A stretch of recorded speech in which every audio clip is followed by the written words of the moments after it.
oyster gardeners. We're into week 3. Let's take a look. We'll give them a good shake and get the silt off. Have a look. Ooh. I'm checking for barnacles or predators. No barnacles this time. Wow, the oysters have grown so much. I need to shake these a little more. They're still very muddy. But you can now see the little oysters are starting to grow up and stand up a little.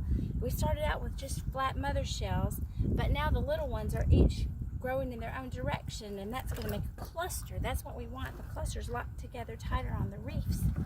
So I'm going to roll it around a little bit to make sure no shells are sticking through. Sometimes the oyster tries to attach to the wire, and then you need to push it. We don't want it attaching itself to the cage, and then it kills the oyster when we try to get it out. It's much better to free it up now while it's young than to have more oysters get killed when they're bigger. A couple people had some issues with the weight of the cage from the rough weather causing all of the shells to pull up in the corner, and then the cage would actually touch bottom.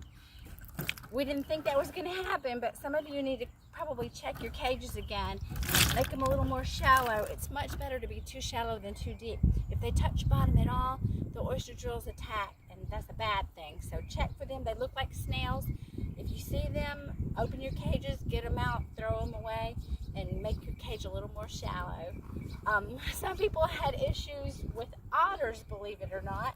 I don't think that's going to be widespread, but if it is, just a couple zip ties in the corners to make it harder to open the door would work for that. So if you have any questions, don't hesitate to call and let us know what's going on. We'll be happy to try to solve it for you. Thanks so much for taking care of your oysters.